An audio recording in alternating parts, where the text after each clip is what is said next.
can talk to a Quincy crew player. We can talk to Quinn, who's actually in his home today and not in an office. Congratulations on the win, Quinn. I don't know if you heard it, but after we came back from the series, I mentioned you guys currently have the high score in the DPC. I'm not sure if you're aware, but you have dropped 0 games. And this is a feat not yet achieved in any other regions. Most other losses have happened, but it's just you guys, Spirit and Fnatic, have not dropped any series, so you're in good company. How are you feeling right now after that win? It feels good. I think I played pretty poorly game 2, but it's nice to be able to play poorly and have your team back you up and, you know, still like have some form of team cohesion, play like fights decently, things like this, despite like individual bad performances. So I think that feeling is nice, like being able to play trash sometimes and still win. And what are you chalking up this, in your words, a poor performance to? Do you think it was just the laning in mid against Gunnar, or the mid game, Doom getting the drop on you a few times? I think most of it was just me thinking about some incorrect things, or just not being quite sharp enough. I think it's just like, it's not so much related to them as it is me. I mean, Nouns are an extremely weird team. The way they play is like insanely 5-manny, and they just like split the map down the middle and just farm like and like, wait for you to run into them. So the game gets like really weird and drawish because it's not to the other team's advantage to run into their 5-man wall. So you just kind of sit there and you farm with better late game and wait for them to stop 5-man walling. It's like, so it's very weird. But I think a lot of my stupid deaths or whatever were just due to me. Yeah, and it does seem like your drafts were engineered to deal with this 5-man wall. Did you expect this carry Enchantress to come out 2 games in a row, or even 1 game? We definitely knew it was a possibility. I mean, he'd been playing it in pubs and stuff, and it's a type of strat that like Nouns would do. Like historically, when we play that team, they have like strats for us, or we prep for some opening, and they just don't do the opening we prep for. It happens pretty frequently, and I think we talked about Ench and kind of expected it. But we didn't expect them to run it back the second game. We thought they would go for something else. Well, either way, you guys were well equipped to deal with it regardless. Effie, you got any questions for Quinn? Yeah, we talked to you already, Quinn, so I feel like we asked you all the important questions. So I'm just going to ask some pretty dumb stuff, but like, how have you been feeling overall, like, mentally throughout the tour? I think I'm pretty good. I'm taking a different mental approach to this team compared to prior teams.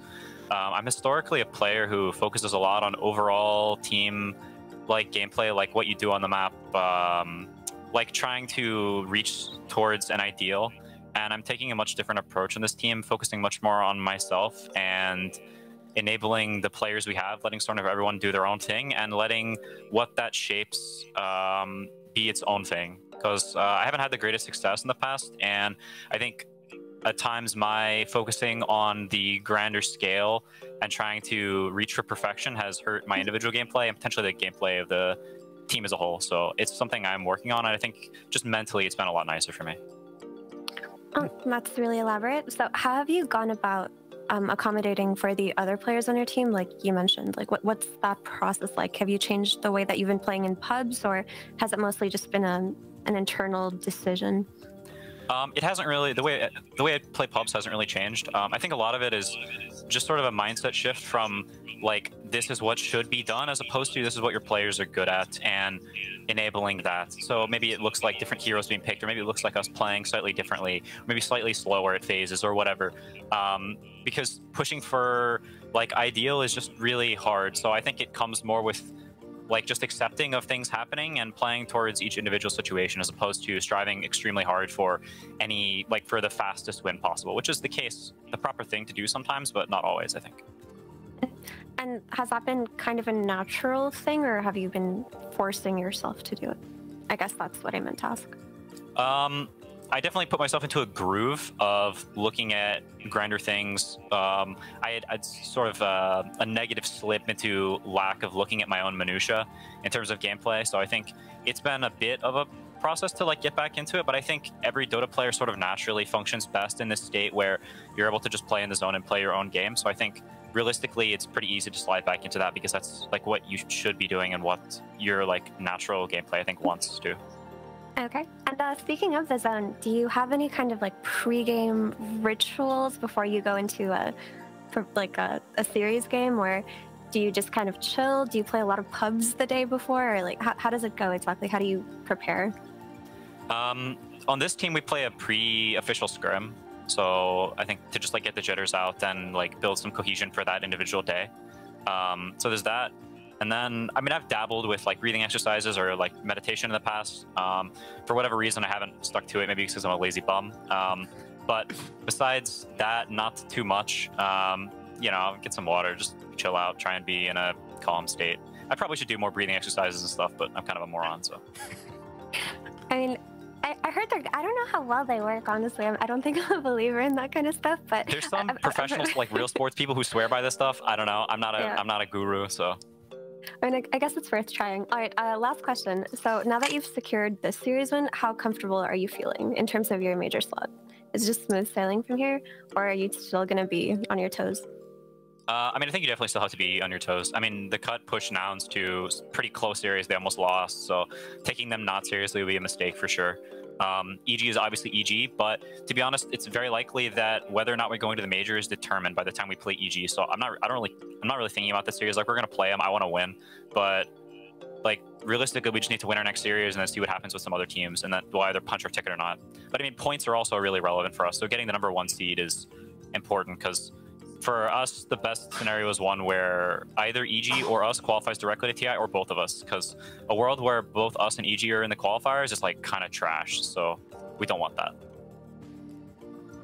Okay, thank you. Cal? All right, the FE machine gun is done. Thank you. Quinn, those were insightful questions. They were very good questions. It was just like there was like 15 minutes. Purge doesn't have any questions left. Like I did in the first place. In terms of your pregame scrims that you said you do, are you careful to like pick a team that you're comfortable that you guys can do well against? Or like, what if you had like a really bad scrim right before your matches? Are you ever worried that that might affect your performance from tilt or something? Yeah, so I've thought about that. Generally, we do play weaker teams. I think you don't want to like go scrim on EU ping the hardest team you can. You know, you scrim some Tundra in the morning, you lose, and you wonder if you can die. We played like somewhat a weaker team this morning. We actually lost our scrim this morning, but I think it didn't affect us too much. I think really the biggest benefit is just like feeling like just warming up, getting some of the jitters out. Like maybe you're tricking your brain into focusing the jitters on this scrim. I don't know, some crap like that. I mean, this is the first team I've ever done it on, and I think it's pretty good so far. So. Cool. And then one other question. Fought obviously had a history of playing weird heroes as support, but it feels to me like you guys are just picking like meta heroes, best heroes in the meta, drafting straightforward. Was there some like discipline change, or is this just what fits you guys? We've got some weird stuff. We just haven't picked it yet. We've in scrims we've definitely there was some Arc Warden 5, you know. So we'll see what happens. I think Fada definitely has a very large hero pool. He's like comfortable playing like a lot of core heroes as support and stuff like this. So I think it just hasn't happened yet, but it'll happen. Okay. And one last question: do you still have like worries that your power is going to die again, and right before matches, or are you like over it at this point? Nah, I don't really have any PTSD for it. It's like kind of whatever. I mean, okay. At worst case, I could just drive over there again, you know.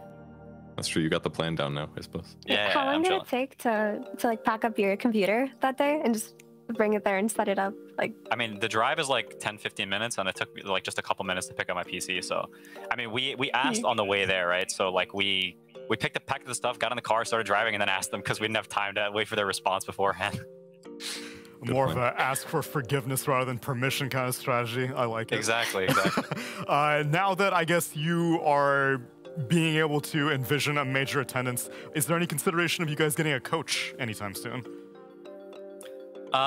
We've talked about it. I think coaching is always a tricky situation because there's a lot to be said for synergy and fit between the coach and the players. So you want someone who you really respect their ideas, but also someone who will get along well and is more of like an aid to your team rather than trying to take too much of a driver's seat. Or maybe they have ideas you disagree with, and there's some sort of like insidious sliding way in which things can seep into your gameplay or into your atmosphere, the way people talk, etc. So it's just something you have to be really careful about. We're definitely not opposed to it, but I think we don't have someone super clear in mind that's also willing to coach us. Okay, and then how about a boot camp? Is that in consideration for the major, if you guys make it? Yeah, I think we most likely will. Okay, nice. Well, it seems like your future plans are being chalked out. Congratulations on a very important victory, Quinn, and perhaps we'll see you in Arlington very soon. Thank you. Hopefully so. Hopefully so. Thank you very much.